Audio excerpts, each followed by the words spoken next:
Students வணக்கம்.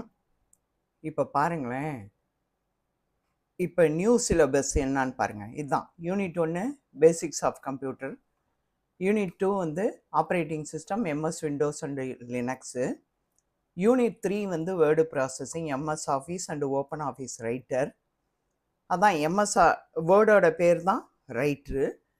அடுத்தது பாருங்கள் 4 unit for calculation and data sheets Open Office MS Excel, அதோட பேரே வந்து ஓப்பன் ஆஃபீஸில் கால்சி. இதில் வந்து எம்எஸ் ஆஃபீஸில் வந்து எக்ஸல்லு, ஓப்பன் ஆஃபீஸில் கால்சி. அதே போல் யூனிட் 5 பாருங்கள், ப்ரெசன்டேஷன் எம்எஸ் ஆஃபீஸில் எம்எஸ் பவர் பாயிண்ட்டு, ஓப்பன் ஆஃபீஸில் அதோட பேர் இம்ப்ரெஸ். பேர் மட்டும்தான் மாறுது, எல்லாம் ஒன்று தான். அடுத்து டிஜிட்டல் கம்யூனிகேஷன் அண்ட் அப்ளிகேஷன்ஸ் ரெண்டுத்துலேயுமே இருக்குது.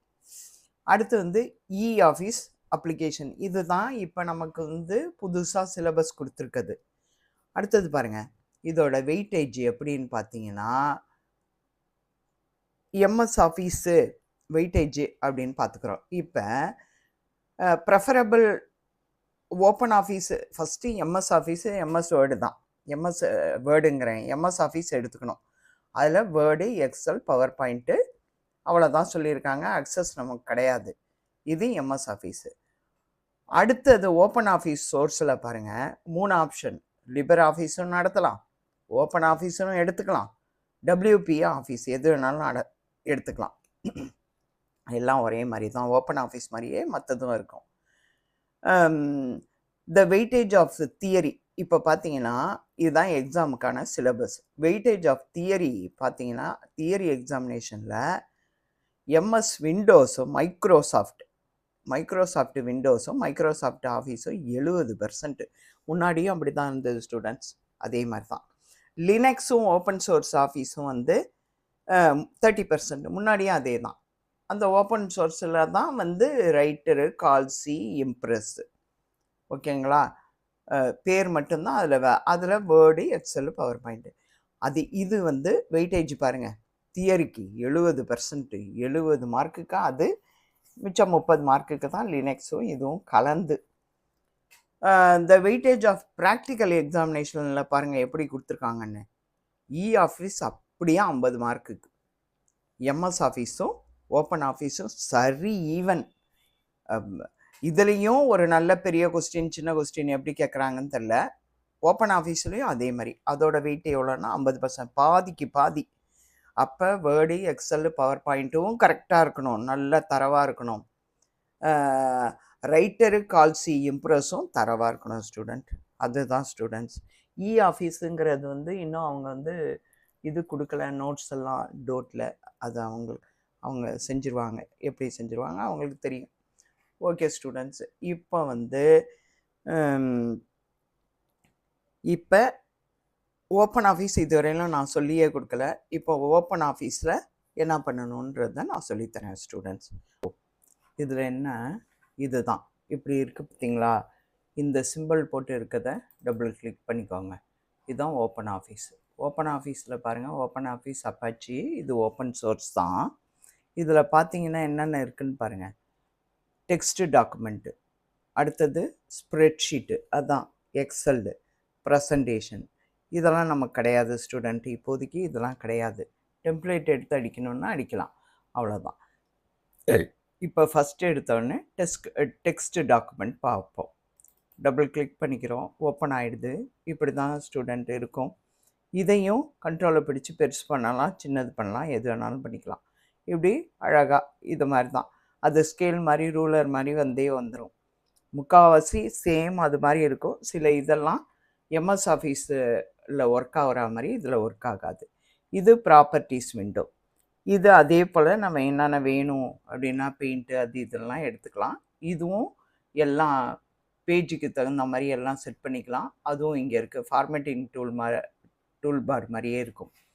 இப்போ பாருங்கள், நான் என்ன செய்ய போகிறேன் அப்படின்னா, அடுத்தது பாருங்கள் ஸ்டூடெண்ட்ஸ், ஃபார்மேட்டிங் பேஜ். இப்போ ஃபார்மேட்டிங் பேஜ்னா, இப்போ வந்து ஒரு புதுசாக ஒரு ஃபைலில் போய்ட்டு ஒரு புதுசாக ஒரு நியூ ஓப்பன் பண்ணுறோம். நியூ ஓப்பன் பண்ணிவிட்டு இப்போ நம்ம டெக்ஸ்ட் டாக்குமெண்ட்டாக, ஸ்ப்ரெட்ஷீட்டு எது வேணாலும் எடுத்துக்கலாம், டெக்ஸ்ட் டாக்குமெண்ட்டாக எடுக்கிறோம். மெனூஸ்லாம் உங்களுக்கு அப்புறமா சொல்கிறேன். இப்போ எக்ஸாம் அர்ஜென்ட்டுங்கிறதுனால டெக்ஸ்ட் டாக்குமெண்ட்டை இப்போ ஒரு நியூ டாக்குமெண்ட்டு. இந்த நியூ டாக்குமெண்ட்டுக்கு எப்படி பேஜெல்லாம் க்ரியேட் பண்ணுறது, செட் பண்ணுறது? இங்கே பாருங்கள், ஃபார்மெட்டுக்கு போயிட்டு பேஜின்னு ஒன்று இருக்கும். பேஜின்னு இதெல்லாம் ஞாபகம் பண்ணிக்கணும்.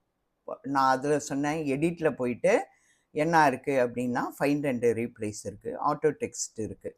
அடுத்தது ஒவ்வொன்றா வரும்போது சொல்கிறேன். இப்போ ஃபார்மெட்டில் போயிட்டு பேஜ் செட் பண்ணணுமா இல்லையா? அப்போ பேஜின்னு ஒன்று இருக்குது. இதெல்லாம் ஞாபகம் வச்சுக்கோங்க ஸ்டூடெண்ட்ஸ். எந்தெந்த மெனுவில் என்னென்ன எல்லாமே பயன்படாது, கொஞ்சம் கொஞ்சம் பயன்படும். இப்போ இது பேஜ் ஸ்டைல் டிஃபால்ட்டுன்னு வரும். இதில் ஆர்கனைசர் அது வேணாம். செகண்டில் இருக்குல்ல பேஜ், அதுதான். இந்த ஃபார்மெட்டில் போயிட்டு பேஜ் எடுக்கிறீங்க.